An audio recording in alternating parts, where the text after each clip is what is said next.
this is the most misjudged, misguided, and misunderstood area across the paper. The reason lies beneath the fact that the syllabus is quite vague in this context.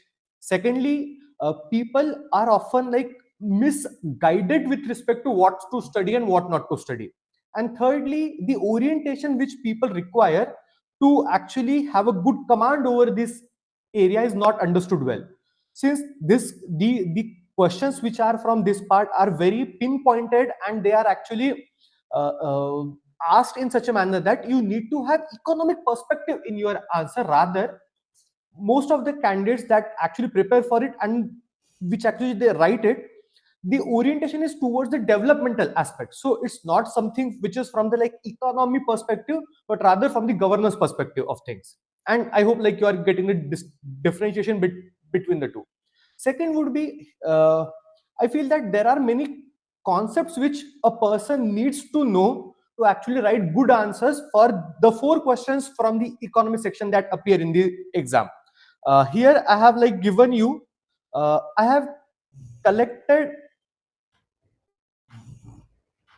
wait a second, what's the syllabus for the section is. So here eco plus agriculture constitutes for total 8 questions. The issues related to cropping pattern, the issues related to, let's say, the subsidies, PDS will be covering this in SIP agriculture wala aspect. But the 4 particular questions which come from these areas, which are like Indian economy and issues relating to the 5 factors, then inclusive growth and issues pertaining to it, then there is a government budgeting, then there is effect of liberalization, the industrial policy and industrial growth, infrastructure and investment model. So these are totally 6 topics here.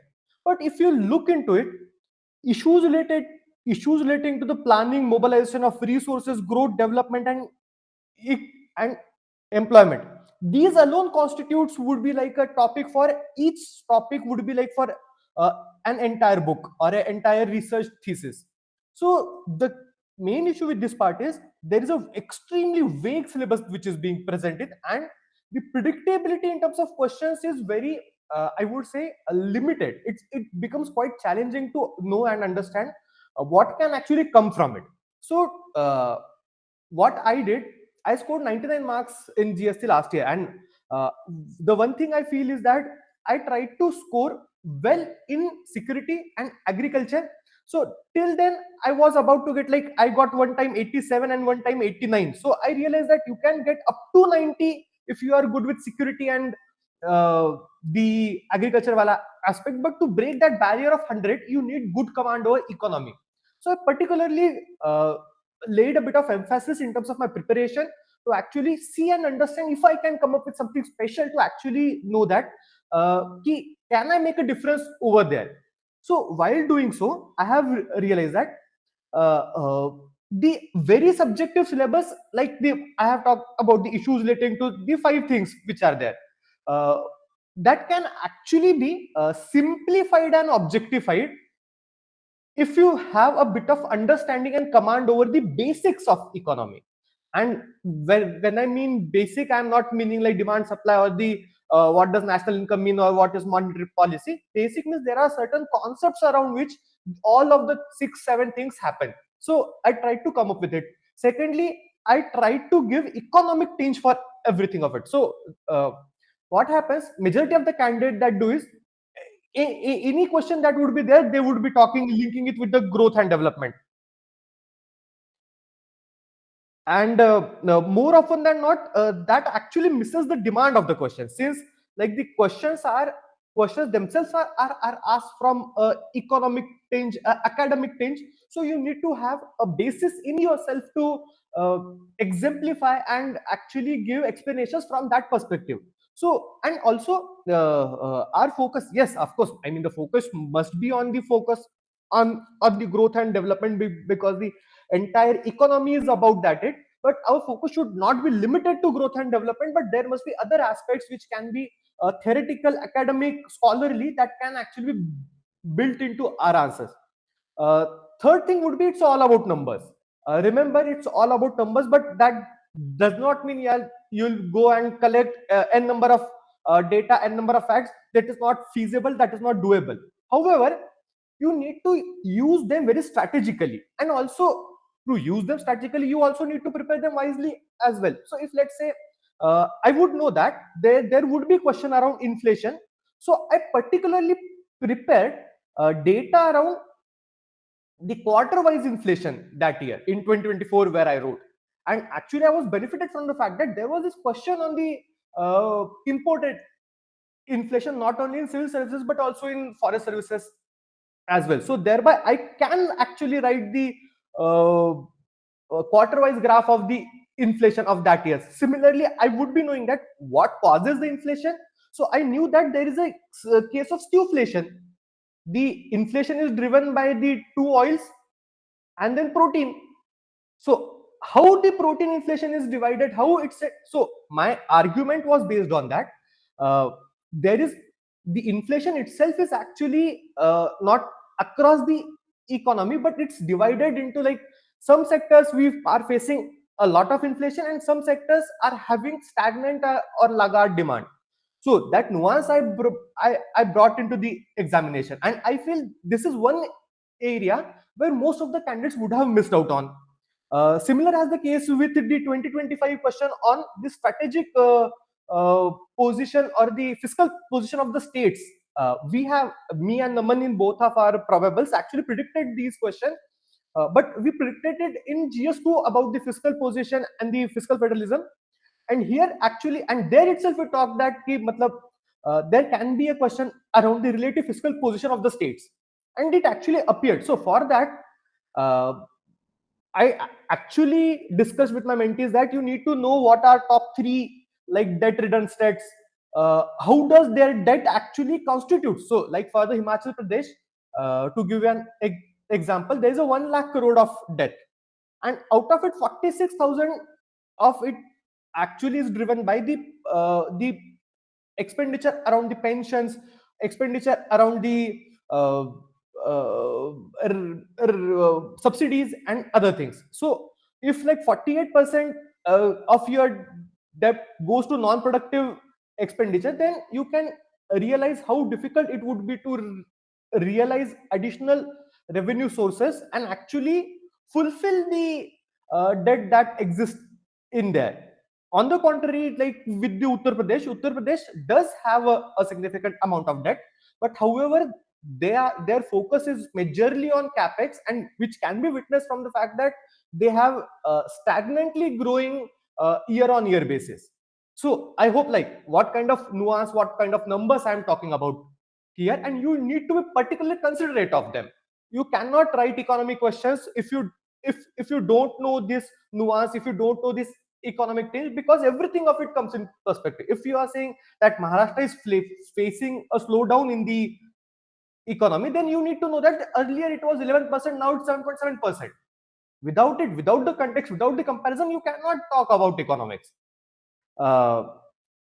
Second would another thing would be economic value addition. I'll be taking an additional special session for it. It will include the agriculture and economy, and I'll give you all the ready-made masala that I give, that I gave in security, that I gave in, let's say, IR, that I gave in the geography. So entire of it would be there, because since it actually will be a lot. So I want to give you a special focus, special attention, and I want your efforts to be reduced in it, because I have already done the hard work, and I want you to utilize your time for the like some other aspect which you feel you can do, and this I can do now. So I'll be giving you this, and we'll be doing it after the two laws of the eco and agriculture and the economy sessions that would be there. There is a possibility that I will have to take additional economy session as well here, because I feel, again, going back to the thing that I feel like most of the candidates face extreme difficulty in it. They are misguided, they misjudge the resources that they want to prepare on. So I'll be going a bit detailed here. I'll be taking up each topic, and I want you to understand few crisp concepts so that you can utilize them to your advantage, to your benefit, so that, I mean, यही पे अच्छे number नहीं लाने तो prelims में भी they will help in IR, they will help in social justice and other papers.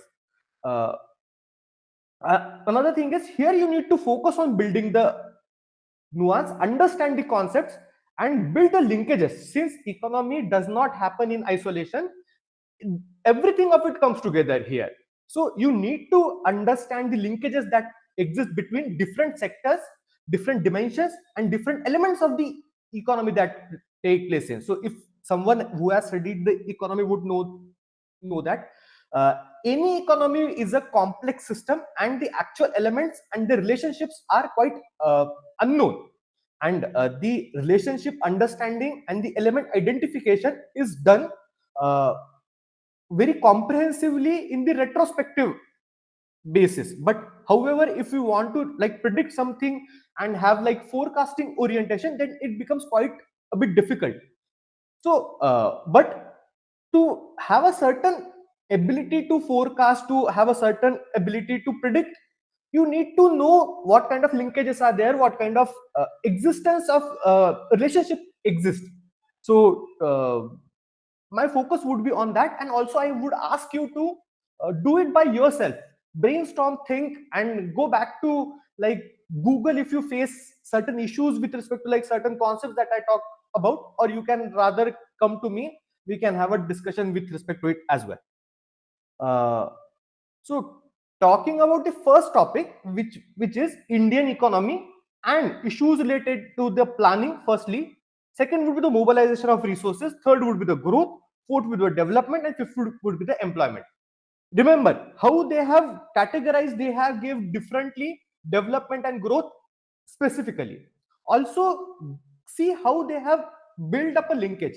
They did not say like first issues related to the employment, growth, development, and then planning. No, they started with the planning, then they said mobilization of resources, then they talked about growth, then they talked about development, and then they talked about employment. That's why like the question of jobless growth comes in. Growthless jobs does not come in picture. I hope like you will be able to understand it. Another thing is that these five aspects, if you have good understanding of it, these are five functional basic around which any question, any discussion of the economic can be built in, any discussion. So if let's say planning is not, do not take planning in the literal terms, in terms of what uh, is it imperative or is it indicative, or let's say like are we talking about the planned economy or the neoliberal economy? I'm not saying it. I'm saying planning from the perspective of Keynesian perspective. Like there should be a facilitation, there should be a government itself as a role which controls, which rather than control, which actually plays a role in the regulating, in the facilitating, in the promoting equity of the economic factors, processes that take place in. And to have planning realize its objectives, you need mobilization of resources. And objective is what? Objective is of growth and development, and mobilization of resources acts as a tool for it. And the the entirety of it actually relies on the fact that there must be some employment generation to ensure that there is equitability, there is inclusivity, there is a factor of like sustenance of the growth, sustenance of the developmental processes that take place in. Uh, Again, to help you understand a bit more, if let's say there is a situation where there is a growth, there is a growth, but there isn't much of a development because of lack of employment, then would that growth be sustainable? Can that growth be economically sustainable? Let me rephrase that once again. Tell me, batao, batao. And if not, then why not?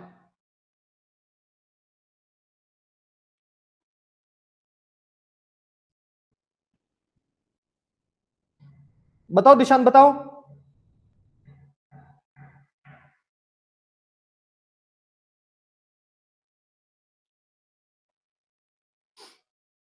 So if there is like lack of employment, people wouldn't be having a level of purchasing capacity, purchasing power with them. And lack of purchasing power,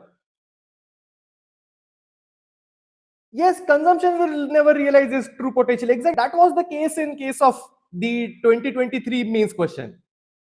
These are the basic why I'm reiterating the fact that concepts are necessary. What's the like potential GDP is actually being reflected of the true level of consumption that can exist at the level of full employment, doesn't it? And on the contrary to it, the non availability of purchasing power would actually hamper the creation of demand, and lower level of staggered level of demand would actually discourage others from investing in the economy or the productive assets, and that would actually cascade into slowdown of growth. That is the one thing that you have understood. Another thing would be lack of employment would mean that there is a lack of savings, and the lack of savings would actually mean that lack of investment and financial mobilization in the economy. That would actually hamper the capital formation, and the reduced capital formation would mean that there is a lack of investment, and then again the vicious cycle of unemployment continues. So lack of employment hampers the both way in terms of investable capital and in terms of demand as well. So why like this argument can actually be put in growth development contrary aspect as well. So please understand this nuance. Again, employment and financial resource mobilization interlinkages can be understood from mobilization of resources by the savings of the generated from the employment and the realization of true potential of employment. And all of this is linked to growth, because without the quantitative growth you cannot go into qualitative aspect of it. There is a great example is of the Cuba actually has a very high level of human development, and it it it is actually like driven by the good health, good education. There is a very limited inequity that exists, inequitability that exists. But since it came from the something, it rode on the like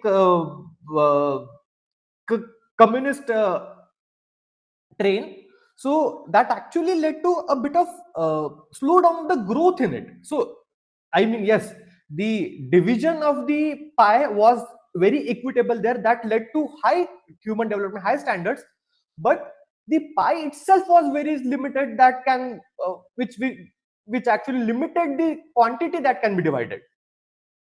So all of these are linked to it. Be conscious, think about them, ponder on them, and link with the PYQs, particularly like the employment development wala PYQ I have talked about in terms of this. So that year people felt that ये तो bouncer hai, but nahi tha wo. If you know the basic concepts of, if you know the functional basis of it, you will be able to answer those questions like in the manner that someone who has studied economics must have. I'll be like then talking about each aspect individually. So firstly, what's planning? What's planning? You need to understand that. And because here again, I'm not talking about the literal planning, the indicative planning, the imperative planning, or the planned economic basis. I'm talking planning in terms of the entire economic basis on how the role of state should play in, or how the neoliberal paradigm must ascertain the role of consumer and the market. All of it, all of this dimension, all of the interlinkages, all of the mixture, I am talking about it in terms of planning. So what's the planning? Planning is something which is it seeks to find an objective of the economy that we have, objective of the economic processes that take place in, and after finding the objective of it, we need to actually allocate the human, the natural, and the economic resources for it. As the like the Joseph Stiglitz says that there are three types of resources that are necessary for the development of an economy. We need to identify these three, and we need to actually allocate them, mobilize them. And the only the allocation does not like fulfill the entire objective. There must be continuous monitoring on how the actually resource allocation was done, how the resources are appropriated, and whether the appropriation of resources is leading to the intended outcomes or not. So it not only like allocation, but also appropriation and the end result. All of these things are necessary for the planning. And for our economy, our like अब हमारा क्या है, अब जैसे हमारे economy का, हमारी governments का, हमारे स्टेट का मेन बेसिस व्हाट, सबका साथ सबका विकास can be like put in as one thing. We need सबका साथ is like being inclusive, being participatory, making them participate in the processes. साथ है. And then vikas is like development, of course. So here in this context, the axiom that planning is dead, long-lived planning becomes very crucial, very central. Can any of you like point out what do you understand when I say like planning is dead, long-lived planning means?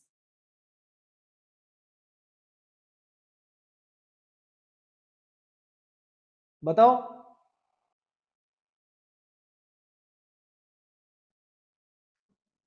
यार सोचो, ये area ही ऐसा है कि जब तक तुम नहीं सोचोगे ना, नहीं आएंगे नंबर यार इसमें. मतलब इकोनॉमी में तो करना पड़ेगा भाई. इकोनॉमी में तो एवरीथिंग, मतलब जैसे इट्स लाइक अ सिक्योरिटी में we linked all the 8 points of the syllabus ना. Similarly in economy also you will have to, मतलब it you will be absolutely necessary, you will be required to link all the points. Just the slide before Nikhil was talking about na, he link all these things like this planning, resources, employment, growth, all you have inflation, how all these things are interlinked and how actually the interplay of these things occur.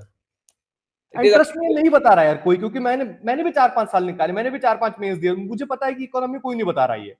हाँ, और and once you understand this na, it helps you a lot. It actually helps you a lot, and it will eventually help you to cook up an answer on the spot. Yes, exactly. Otherwise, believe me, Nikhil is saying right, no one tells you this, no one teaches you this. कोई भी नहीं बताएगा. Most of the people will start telling you the answer, but they will never tell you the way to think. Exactly. बताओ, what does like planning is dead mean? बताओ, पहले ये बताओ कि what does you mean by when I say planning is dead?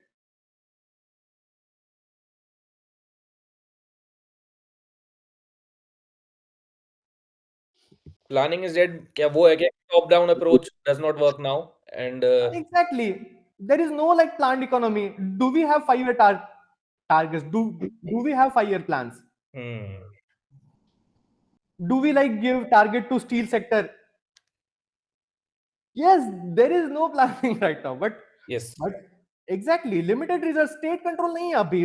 State has identified its role. State का role क्या है अभी?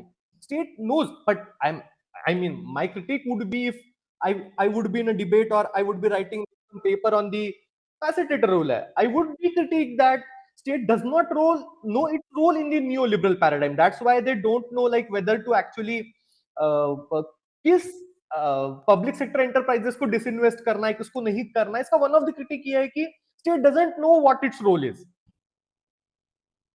सो वो, but again in this context it's nice that planning is dead. It actually means that state has left the economy for the free market. It also means that there are no targets. It also means that the interplay of the market and the citizens, their employment, their savings, their consumption plays a good role in the identification of the objective, in the mobilization of the resources, in the regulation, in the planning, in the monitoring of the entire economic system processes that take place in. On the contrary, long-lived planning means that even though we have identified, we have given the full kind of the opportunity and field to the markets, to the private sector, there is a need, there is a demand, and there is a necessity for a bit of role from the state to actually be in picture. Prime example is of the indigo crisis that recently took place in. How does like a monopoly, a single player in aviation sector can bring havoc and like bring the entire nation to the standstill? Actually is evidence of there is a necessity of a regulator, of a need for a state to play in the entire economic processes. Similar was the case with like the COVID also.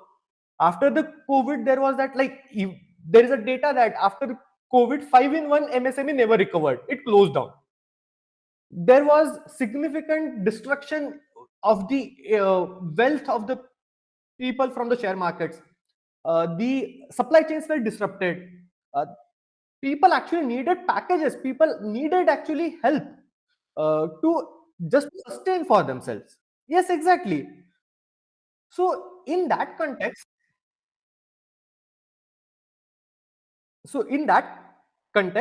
even there is this term called as Cornwall consensus, and even the World Economic Forum talked about the need to go back to the arena where there is a role of state.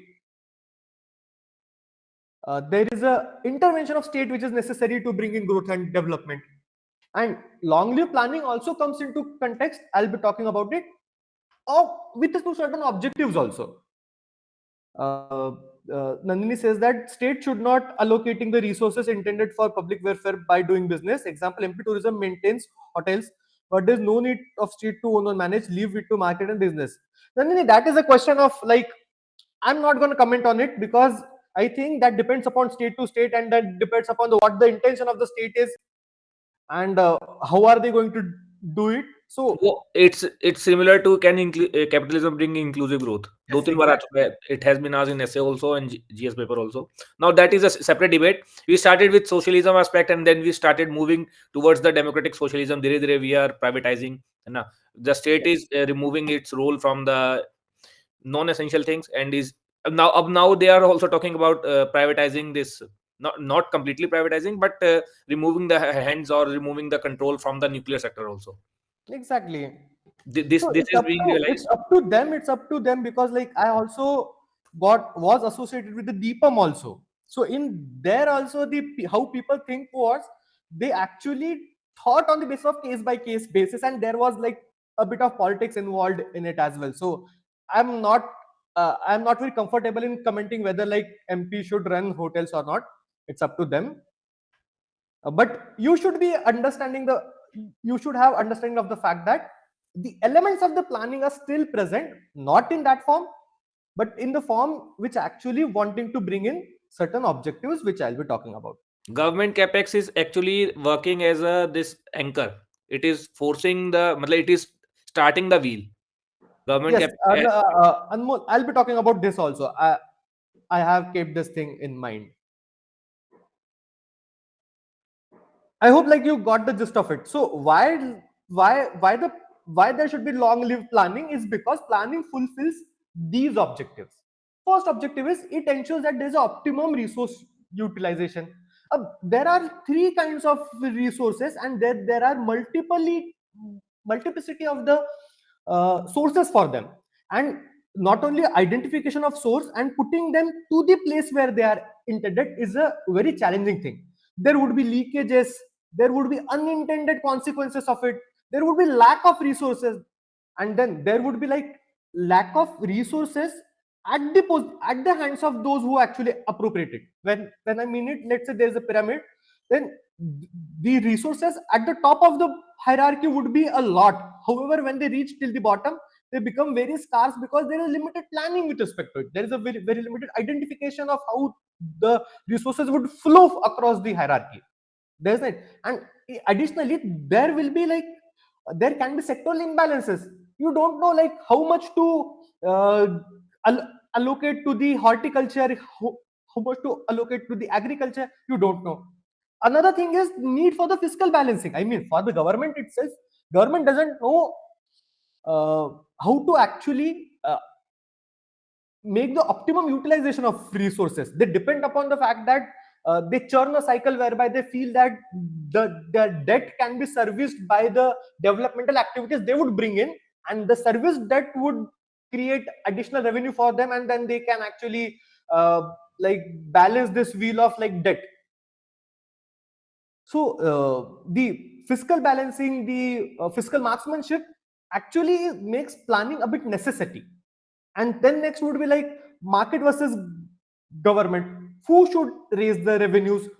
To whom it should apply for? And most importantly, what should be the like flow of resources between the market and the government and the market? We all of these we don't know, and for that purpose the economy comes into play, the planning comes into play. So if you are writing any question on, let's say, like mobilization of resources, of the disinvestment, of, let's say, the capex, of the budget, of the fiscal balancing, you need to point out this discussion. Next would be, markets are prone to the like boom and bust cycle. We of course know it. I mean, everyone knows that markets are, there is this boom and bust cycle that goes into economy, and to actually act as a safety wall, there is a role of government, there is a role of planning. Without it, the cycle would like churn again and again and again, and there can be a one point which has happened in 1930s of the Great Depression, and that has actually led to the emergence and Keynesian economy being in place right now. Third thing would be, there are inequalities and imbalances that exist. So again, any question which pertains to like why should there be PPP, why should there be blended finance, why should there be like role of regulators, everywhere you need to write this aspect, this discussion, that markets are prone to boom and bust, and there's a need to like Keynesian economics for it. And why it is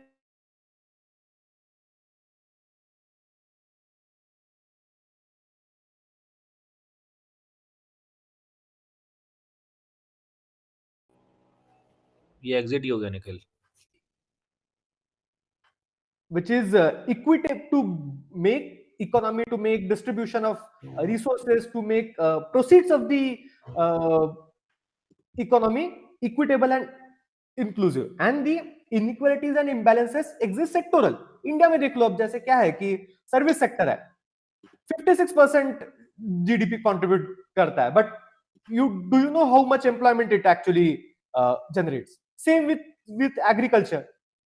Agriculture provides around 15% to GDP, but close to 50% of them are employed there. So you are getting like the imbalances exist. Second would be of the regional imbalances. Talk about Marathwada, talk about the like Bihar, talk about the hinterlands of Tamil Nadu, talk about the Naxal prone areas of Odisha. They all lack development compared to the prosperous regions of, let's say, in Maharashtra, where there's a western part of Mumbai, Thane, Pune.